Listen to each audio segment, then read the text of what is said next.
Kumusta kasugbo? Welcome sa lain naman natong edisyon karon sa atong Patigayon Sugbo. Usa kini ka programa dinhi sa Sugbo Arnold Channel nga magtuki sa mga may kalabutan sa ekonomiya, pamatigayon ug ingon man infrastruktura. Dinhi sa atong istasyon nga namugna sa People's Progressive Radio Media Network nga usa ka bag-o nga opisina nga namugna pinaagi sa executive order nga gihimo ni Mayor Michael Rama. And we are privileged this morning nga ang sa atong mga guest usarag yun ang topic nato nga atong pagahisgutan, ang kabahin sa rampa, dili rampa nga fashion kundi rampa sa Guadalupe sa Ilila na kaayo ang very iconic globally ang CCLEX kon Cebu Cordova Expressway. And we have with us the President and General Manager of Cordova Cebu Expressway Corporation, Engineer Allan G. Alfon. Good morning, Sir Allan. Good morning, Sir Herwin. Good morning, Architect Yumi. Salamat kayo, Vice Herwin, pag-imbita nimo sa AMOA. I represent the Cebu Cordova Link Expressway Corporation. So it is our opportunity really to be able to show to our listeners, to our viewers, what CCLEX has been doing and what are the plans of CCLEX moving forward.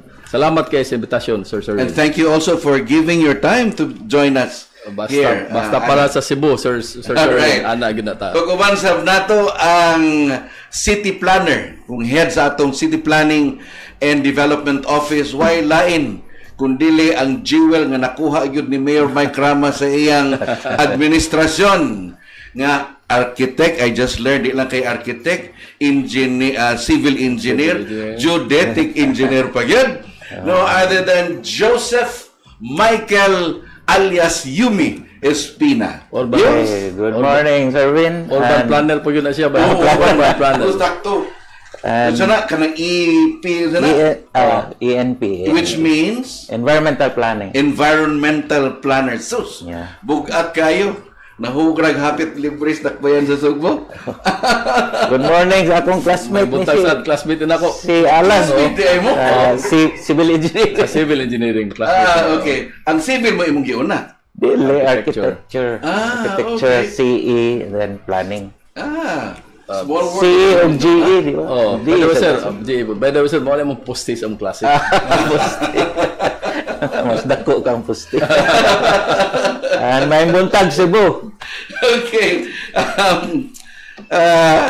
Si Engineer Alfon, we got acquainted long way back, many years ago. Yes, correct. We were still with Aboitis group of companies, and then with Philinvestland. Yes.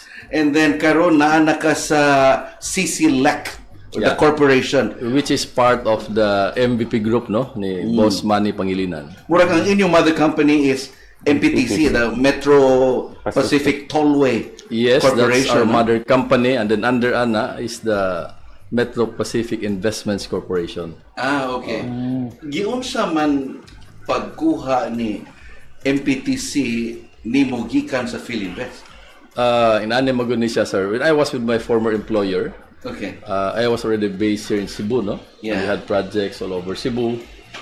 And then on my third or fourth year with my former employer, which is actually Philinvest, I got a call from the group asking me if I can consider continuously working in Cebu. Okay. So continue working in Cebu, but this time to help in the planning, of course, construction, and later on the operation of Cebu Cordova Link Expressway Corporation. Yes. CCLEX, no? For me, manggod, Cebuano manggod from head to foot. So I took that opportunity really because I want to leave a legacy for us, for Cebuanos ba? Putting in an iconic structure which we call now CCLEX. Kumusta naman ang CCLEX? It opened 2 years ago, no? Yeah, thereabouts, yes. Kumusta naman ang performance in terms of vehicle traffic? Well, sa kaluoy sa Ginoo sa atong mga motorista, no? Since we open ang atong traffic, hapit naman nag-triple 3 times, no? From the time we open? Yes. Okay. So right now, we're almost hitting mga 18 to 20,000 vehicles daily. Okay. So gladly, this can support our operations in terms of maintaining the bridge, providing safe access for our motorists, no? Of course, based atong projection, medyo gamay na lang kulang so that we can hit our original projection. Yeah, unsa man dun ang target anang ma-accommodate in this current design? Pila man dapat ng Well, this current design actually can even serve up to 70,000 vehicles daily. O mana atong design for the bridge, no? Okay. In appreciation man good sad sa atong grantors, Cebu City and the Municipality of Cordova. Okay. We are given a concession of about almost 45 years. Okay. So we're confident that from here on, mas makaserbisyo gud ta sa atong mga motorista. So, muna atong gi-design in such a way nga in the future can still accommodate increasing traffic. Kakaroon gani, grabe na atong traffic, nag-increase na gyud. So, we are reviving our plans to expand even what the services that we can provide sa atong CCLEX. Okay. How did CCLEX start? Yun sa man pagsugod nga nung namugna maning ideya nga magbutang og bridge gika Cebu City padung dito sa Cordova. Yeah.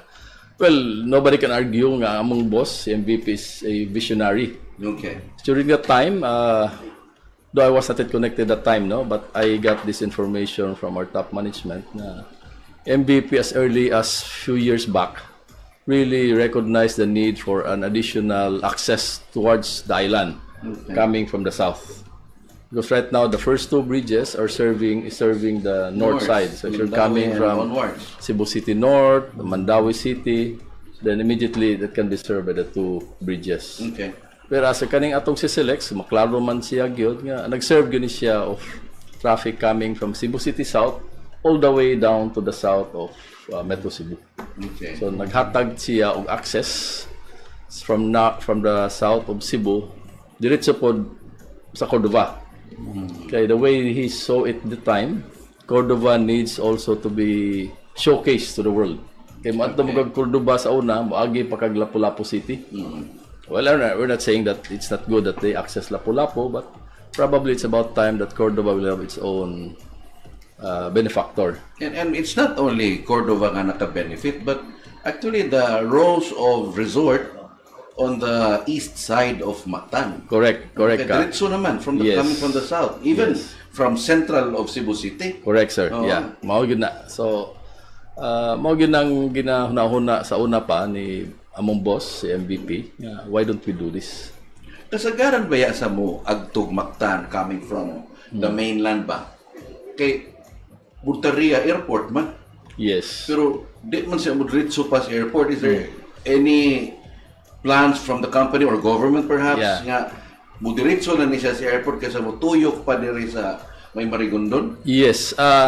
Well, kana sir, amo na nang ginatrabaho karon, no? We're preparing for the planning and eventually the construction of an extension from CCLEX somewhere in Cordova, then go straight via the area of Lapu-Lapu City. So ang ato pong grantor karon ang Lapu-Lapu City na pod. So we have been talking to the mayor, and the mayor is very, very supportive. Si Mayor Ahong Chan, Honorable Ahong Chan is very supportive, and then as a matter of fact, siya mismo sig-follow up sa ako.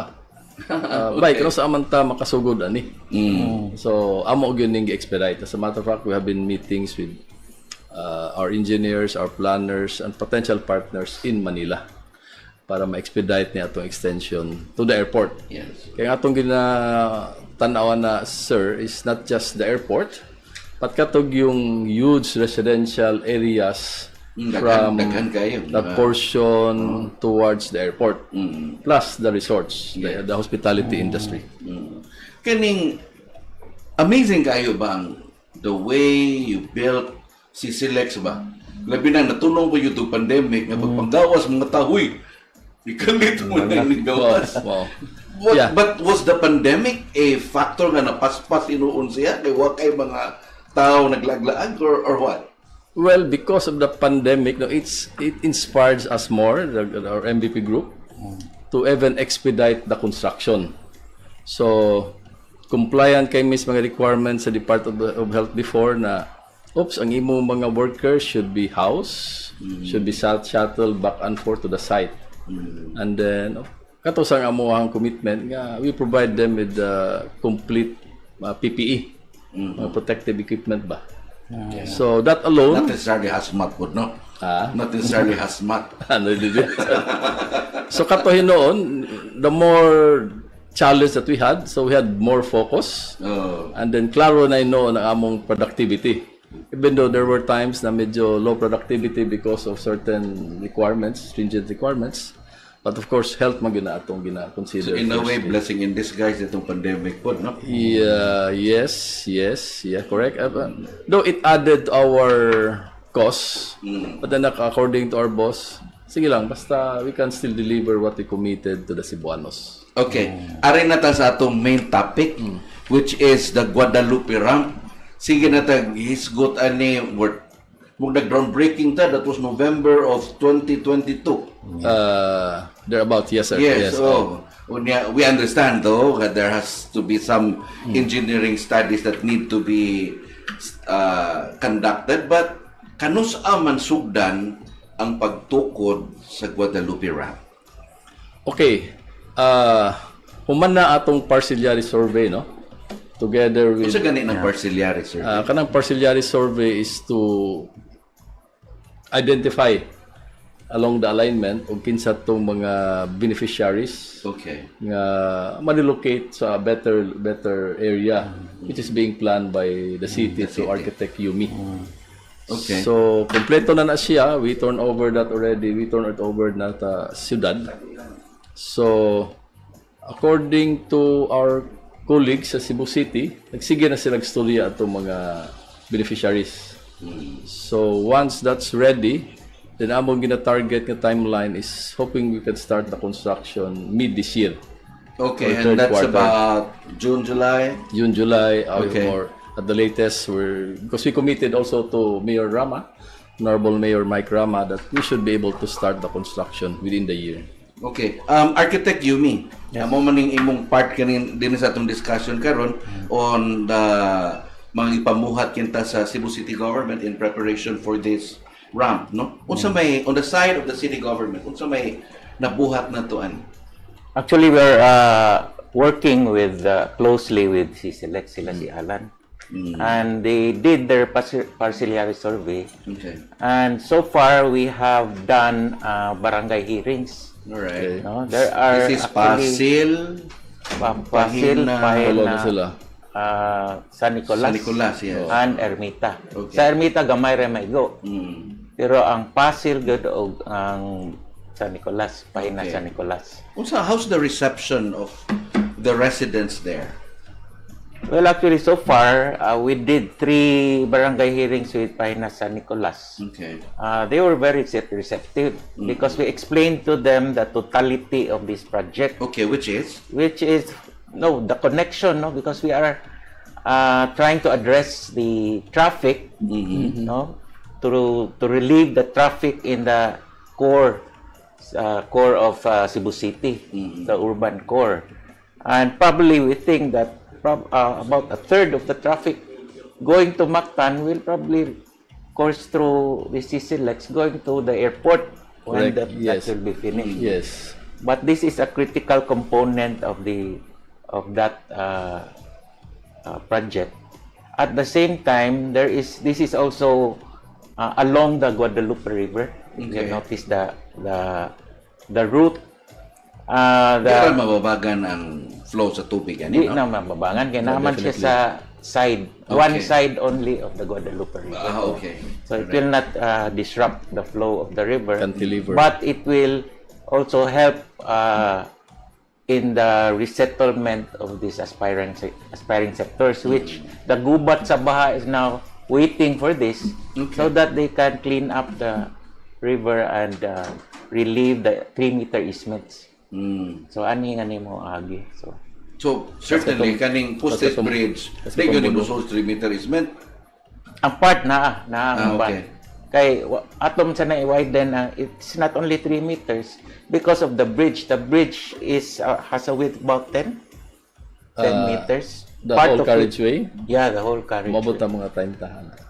So, But part of it, 2 lane per side, no? Yes. Okay. Plus sidewalk. Oh, yeah. Oh, parang bang bisikleta po. Para sa imong bisikleta. marag mo cantilever mo siya. Mag-hike ko dito. Yeah. By plane. Nakaka-deliver. Yumi. Nakaka-deliver man ni si Architect Yumi, no? Yeah, Instead ngayon over ana, the river. nga poste na tunga, ang kani ang foundation na skilled niya ana. Sigura siya kanang inanag purma, no?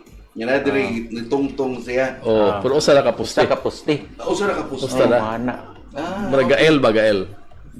Okay. Parang river free gud siya. Plus Amazing. katong plano ng architect nga boardwalk. Yeah, boardwalk under the ramp. Okay. It's like Ikisa to ni mention nga ubos pod sa bridge, mahimo sad ning murag promenade o sa ba?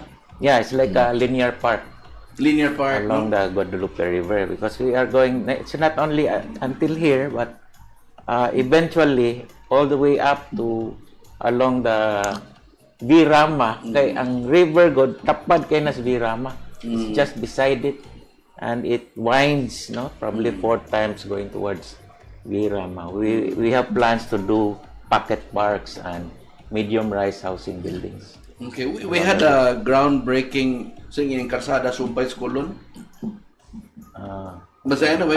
Kalye Magallanes. Oh yeah, we were at the bridge nga nag groundbreaking. Yeah. So ari to skilled mo agi. Yeah, both sides of the river ang linear park. Okay. Hindi, I mean ang bridge. Ang bridge one side One side. only. One side The only. Pasil side. Would it be Pasil side? Pasil side. Okay. Now, Engineer Alfon, Yes, sir. pila man ang capital expenditures nga set aside ani sa sa company ni MVP? Ang base among preliminary estimate, no, kay nahuman naman itong parcellary, among estimate dan mas between 5 and 6 Billion. billion, yes. Okay. Oh. I remember the conversation started at 2. Ano, mahal naman karon. Di ba? But sige lang, even though it might require a higher investment, but ang benefit na ani sa atong Cebu City bitaw, no, kay Yeah, if you're coming from the island, karon man gud you have to drive all the way down to SRP. Which at times medyo ang traffic unnecessary ba. So once you have that ramp in Guadalupe, along the Guadalupe River, if you're coming from the island and then wala kay tuyo sa SRP, then you can go straight to, if ang matuyo nimo is Cebu City, uptown or downtown, then you can go straight to the city. Di na ka to drive all the way down to Actually, in this program ba, nag-guest nato din ni si now immediate past president but he was still incumbent si Kenneth Ko, and also ang former president pod sa singan ani kana Philippine Retailers Association si Robert Go. Yeah. Ni manifest yun sila, no, nisulti yun sila nga dako kay ning impact kinta sa Pamatigayon at the least, no? Correct. And not only sa Pamatigayon but also for professionals who are working on either side of the bridge. Yes. Like I myself, puyo ko kaning lugar at Kapitulyo. Ano mo adto pa man kog Mandawi layo ato.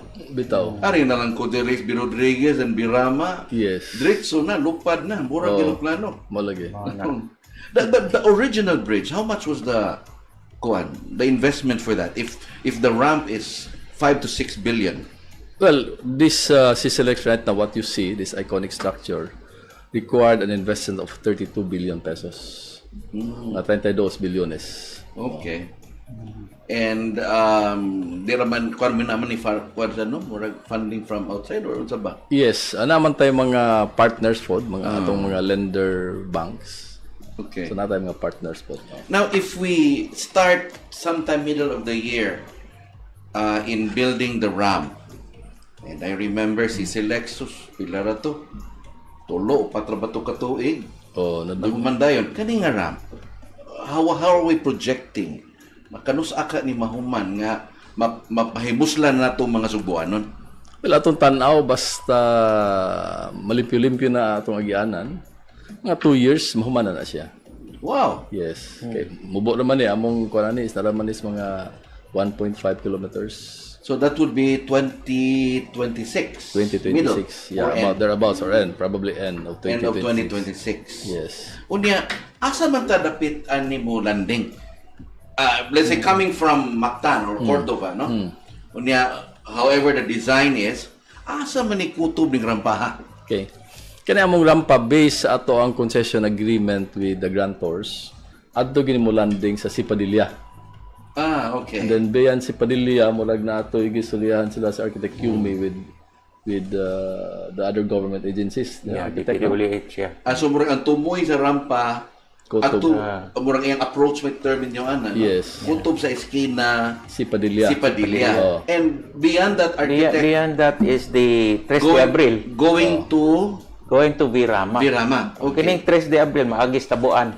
From Sipadilla, 3 de Abril through Tabuan, then connects with Virama. So murag muliko ni gamay, no? Okay, so the Or DPWH moderitso na na. district. Moderitso na. Naay kurba. Nay gamay kurba. May kurba, oh. So the DPWH district committed to do the widening of that 3 de Abril because national road man na. So mo-widen pud na siya. Kay murag Widen. karon murag di makaya na siya Mawiden na. no? Mawiden na padong dito. Well, dapat based sa atong plano mga architect, so kung 4 lanes ni ato plus sidewalk on both sides, mo sanay sundon sa DPWH dapat. All right. Has DPWH, from your knowledge, architect, We have been nagkuan na ba sila? I mean, are they already at the point of kanang i-budget na nila para mapatuman na? Because, like, pagkahuman sa CCLEX, pag landing na to sa Cordova, uy, umot man, di ba? Gladly, makadritso na tayo, no? Dritso na ta sa may padong sa sana. Gabi pa nga na barangay. But, kani karon, I hope that the city government would push sa atong national government nga mo rungan sad siya para igabot na to di ta matraffic hinuon. Bitaw. What do you think? exactly nag-meeting na may ana sa DPWH district. Okay. And then they have included this in their plans. Feasibility study siguro na and parcellary, no, to widen that road. So what they told me now is they are doing the parcellary. Okay. I remember Mayor Rama just assumed as elected mayor, we went into a series of investment marketing. Na-meet ba ito nato si Secretary Bunuan? Bunuan, yeah. Oh, is he aware na ba siya ani, and is it part of his calendar or something? So they should have communicated with the region. Okay. Kining district is communicating with the region. Kinsa gani ang lead person ani sa kuan? Sa district or region? Ang the one you're really talking to. was Rasuman before. Yes. Then now it's a new Divenadera. Engineer Divenadera. Divinadera. Yes. Okay. It's the first name man niya, sir? Architect? Siya na yung first name. Anyway. Forgot. We'll do the research. It's in my phone. I noticed from your, kung pwede na to, Sir Noel, atong paggawas tong kuan kaning PowerPoint bitaw. Yes, sir. I noticed in the PowerPoint from sa inyo sa CCLEX nga murag natoy duha ka murag options for design sa Guadalupe Ram. How did this evolve? Well, ato mo ganang ginatanaw, no, kung unsay pinakamaayong alignment. Okay. Now, in this case, we decided that for the ramps, on ramps and off ramps, mulop good siya para mas safer ang access ba. Kay if you're coming from the island, and you're going down to Cebu City. Mo to akong imagination. Muna nagpakuha kog drone dito. Oh. Nga mo kay imagine kunuhay ba nga kuan. So it's too kuan na. Steep. Steep. Well, steep plus, well, the gradient is okay naman, alas mga 4%, no? But you have to revise Decelerate. what is there already. So, even naghimo na sa deceleration lane, which cannot be done right now. So, motong among gitanaw is we would rather do a looping. Okay. Both on ramps and off ramps to and from Cebu Di City. ba mauman sad na, I remember way back in 2015, 16 ba to? When the company presented the design, murag mo man adaan, di ba? Murag to siya galop. Yes, but when we did the construction sa CCLEX, kay kuan mo gani siya sir, design and build. Hindi man niingon nga na ng plano and then ang kontraktor mo trabaho na lang. Bay atong makita karon sa screen ang design, no? Usa ra gyud ay tuod ka poste, no? Unya this is about what diameter? Rather ang iyang siya na term ni mo na cross section width. Well, diameter or radius, diameter. Yes, diameter. Oh. Lapad-lapad sa nas mga 2 meters, 2 meters. Okay. Roughly.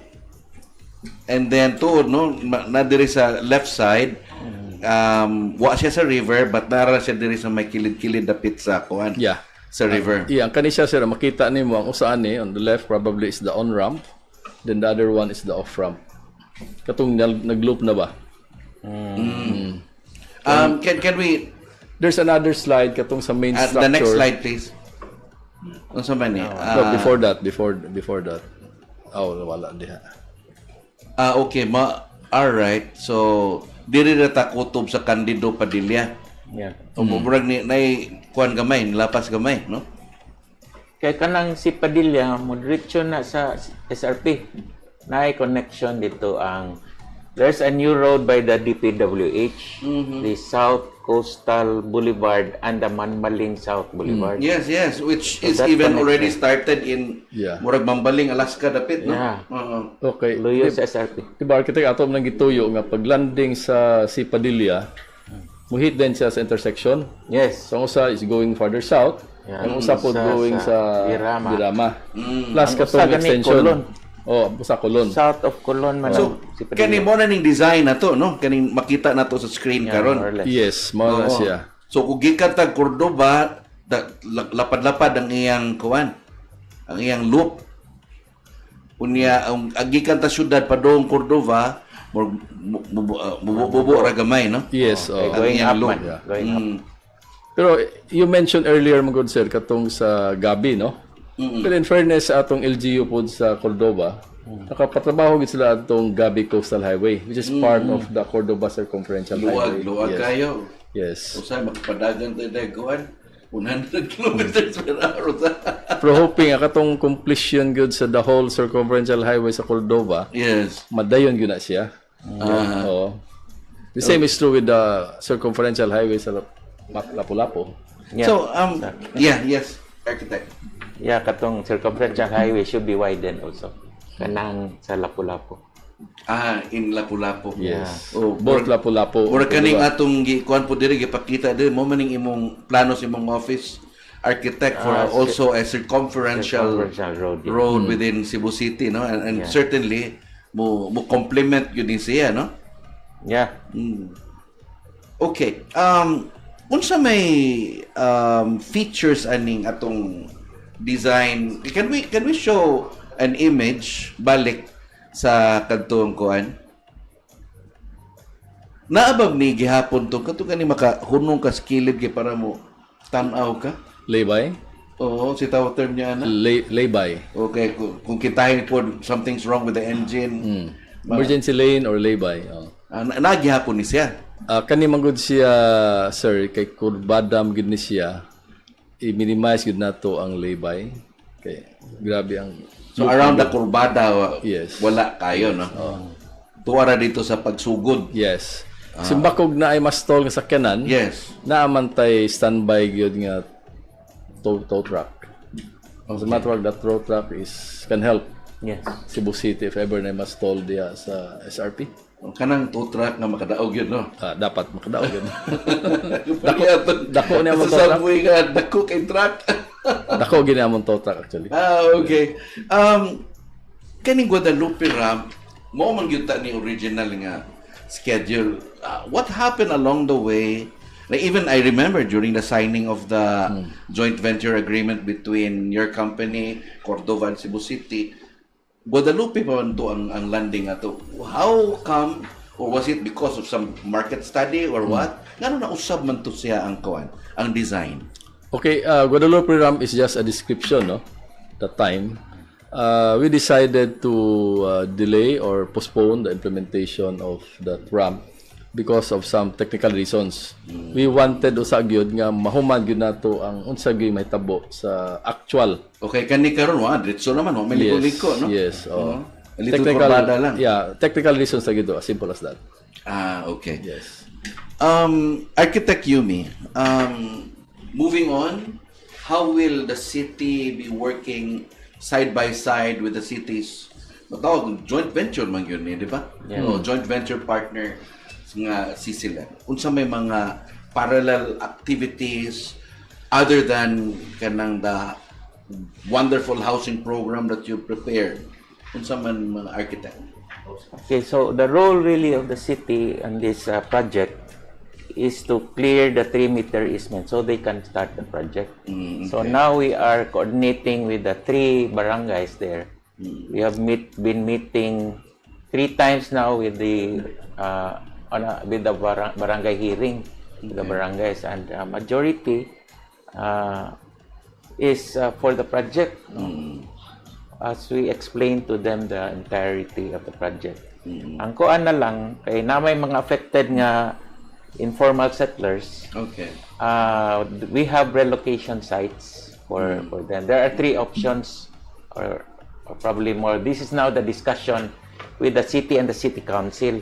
Okay. Where to relocate the city council just approved 600 million for Yes, that's transitional housing, no? Yes. So it can be na ma-accommodate sila ng transitional housing, which is just temporary pa man. Exactly. No? That's even more than that. Because the transitional housing can accommodate about 650 units. Okay. So it will not reach that much no sa Guadalupe River kanang for the CCLEX ramp, but So these are transitional, meaning they're not permanent, no, made of steel. No. Ang permanent yun nato pohon among others kay katuman tong Itong South Coastal giplano nimo nga Urban SCAD. Development, yes. No, not SCAD missile but South Coastal Urban Development. Bro, ako mo to yung mga tunanan, no? Anyway, back to you, Engineer Alfon. Unsa may mga laing nga mga ventures nga gibuhat, if not CCLEX, maybe your mother company in Cebu, na ba yung mga laing silang mga programa? Well, let me start with infrastructure. Kaya ba there was a plan before no infrastructure sa katong Metro Cebu Expressway. So we expressed our interest to that project already. Then we're just waiting for DPWH to move on, no? Because I think about 2 years ago there was already a market sounding activity.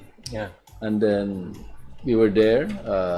I think there were other infrastructure companies that participated. Okay. So gahuat talantas probably terms of reference, including possible directions from the local government units that will be benefited by the Metro Cebu Expressway. Bidding man ano, you will bid for it or you're unsa na? Well, we will bid for it as design and construction. Okay. I think section 2 katong portion sa south nasugdan naman Yeah, to. nasa From Naga. Matiwas. So katong section nga nasugdan is we will acquire that, or the winning bidder will acquire that. Maintenance and repair na lang to.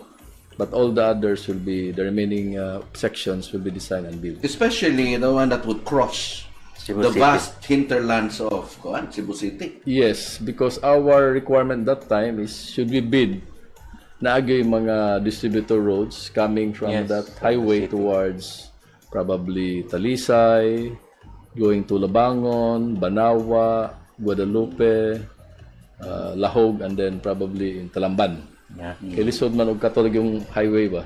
How about somewhere Guadalupe or Capitol para musumpay na lang po sa CCLEX? Yes, I'm sure that will be coordinated closely with Exactly, yeah. the city planner later on.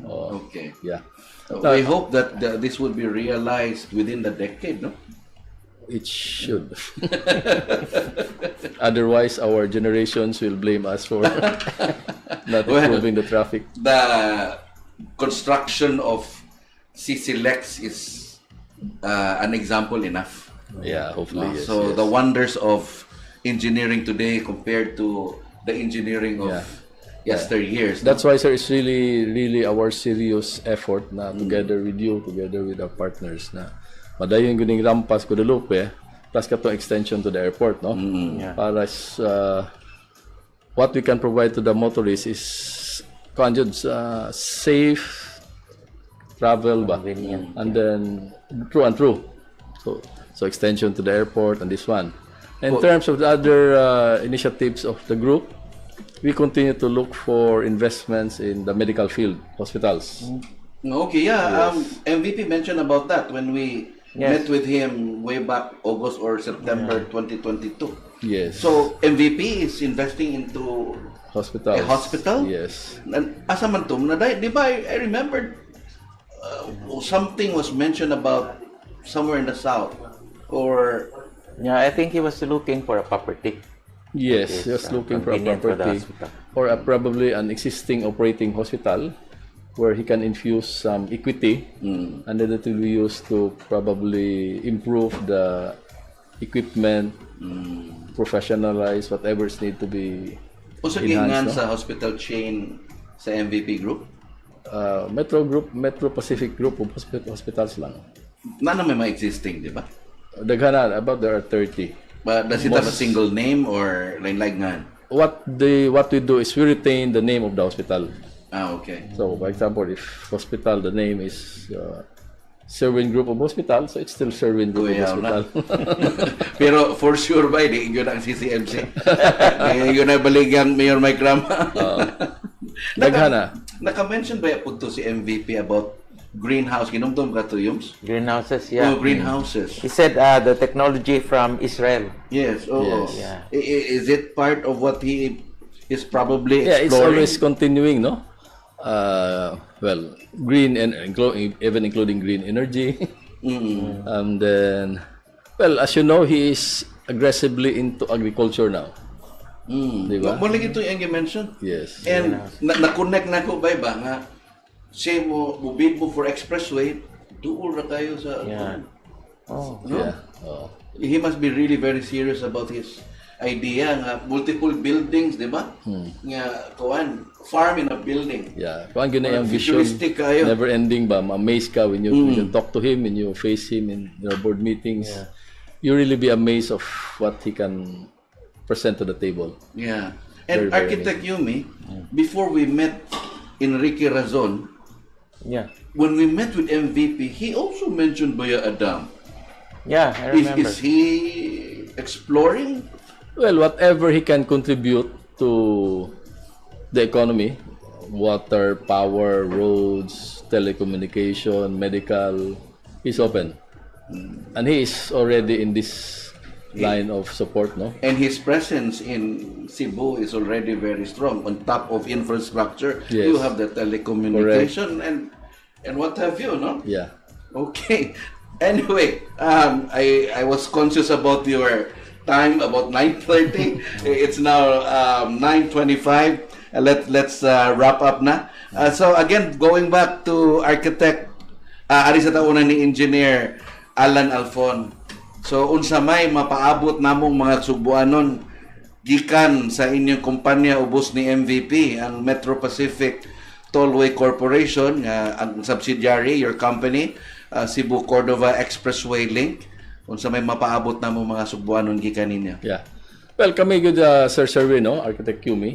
We will continue to work with our partners in the local government units in Metro Cebu. As a matter of fact, our responsibility, Evan, is not just Cebu, but including the whole Vismi, no? Okay. Ang among kumpanya, good, together with the guidance and support of our chair, is really always on the lookout on what we can contribute for the economy and for the betterment of us, especially Cebuanos, no? Kita mo, Cebuano maganda from head to foot. So, makalaom gud ta ang never-ending gud na ang ginatanaw sa among kumpanya of what we can do for the constituents, for the Cebuanos. Okay, my apologies gamay, Engineer Alfon. I just remembered something. Kay bako lang ang NEDA nga naghisgot about bridge connecting Mactan or Cordova ba going to Getafe. Yes. Is that part of what CCLEX is looking at? Well, we had discussions with our chair, with our board, for quite some time already. As a matter of fact, we engaged a consultant European consultant, to do a technical feasibility. So right now, ang challenge actually is the technical feasibility between Cordova and Olango. Because it's far, laom, the undercurrent o ang current sa babaw, kusog. So the only option that was looked into is a pontoon bridge or floating bridge. But ang challenge The is technology developed during World War II. yes, but this time ang ato manggong depth diha sa tubig between Cordova o Olango long kay tanan. Nakusog yung bawd. So ang problema is how to attach, design a material that can safely attach the pontoon bridge down. But getting north side of Bohol is a wide hunasan. Yes. Wala problema actually when you hit Olango going to Hitafe, there are plenty of islets. So dali na lang ka magka-connect. Gwapo rin na siya. Kay numdum ko nakaanak ko sa kaning farmhouse ni Rico Hermoso sa MPCI ba to? I forgot the name. Nga during tidal interchange, mura ka kubuan sa mong short. Puro nalingaw ko atong kalakoy-lakoy ng lugar. But if the bridge is there, dali na yan to eh. Basta gwapo kayo na siyang stretch from Olango to Hitafe. Mo na pinakadool, and then I'm sure ba ang local government as Hitafe will be very cooperative, especially ang We mayor. were part of that proposal because I was there in NEDA when this was proposed. Because the president was looking for flagship projects in Region 7. So diya Miss Pailado sa DPWH, Cebu, Mandaue, Lapu-Lapu representatives. And Bohol was listening through Zoom. I was telling them, this is a very good project, but to partly recover the cost, pwede bang na ay water transmission line from Bohol to Cebu? Even if we have to pay, ma-uphill ba ang tubig? And not even water, even power and telco. No? So that it can recover the cost. Kaya mahal yun ang abot dito. Even hospitality. Kay from stretch from Olango to Hitafe, dagang islets, basing na ay willing investor to put in murag hotels, recreation centers, that should form part of. You have off-ramp on those islets. Yes. And I read in the newspaper, only last February 27, the NEDA board, presided no less than President BBM, approved already package of project for Central Visayas worth 300 billion plus. Yes. And among them was murag ka naman sigurong bridge man dito. We were asking for a feasibility study. Full-scale feasibility study for Cebu. Okay. Hitafe, the mayor there is my second degree cousin. Si Karipoy Kamatso. Gwapo ng Hitafe. Gwapo gina actually madayon. It benefits both Cebu and Bohol. May isla diha, iba ka usingan? Banakon. Kuy. There's Banakon Island. Actually, my great-grandmother comes from that from that island. Banakon Island. Yeah, I just learned Banakon is Cobra. Parting shots from you, Architect Yumi. Well, anyway, the mayor has always been saying that we'd like to make the lives of the poor better, the middle class comfortable, and the rich to share. And hopefully, TC is going to continue with investments here in Cebu. Yes. We're waiting for the Metro Cebu Expressway. Yes. Actually, because that will resolve a lot of our traffic problem. Correct. Okay. Thank you for the invitation, sir. Thank you. Salamat sa guys, sir. Thank you sa Gayo Engineer Allan G. Alfon. You know, your initial Aga is the nickname of my son. Aga. Nice. Angelo Gabriel. And Architect Yumi, sunod na tong episode sa CPDO, ato niyang hisgutan ang kuha na transitional housing. Yes. We're ready for that. Yes, that's right. Nindot na. So, mga kaigsunan, daghang salamat sa inyong pag-uban kanamo dinhi sa atong tulumanon nga Patigayon Sugbo. This program is meant to discuss things about commerce, economy, infrastructure, investments that would bring progress dinhi sa atong dakbayan sa Sugbo, especially under the leadership of Mayor Mike Rama nga inabagan sa konseho led by Vice Mayor Raymond Alvin Garcia. Until our next episode, ug sa mga musunod pa natong mga programa dinhi sa Subuanon Channel, daghang salamat, maayong buntag, Kumusta ka Sugbo? Salamat.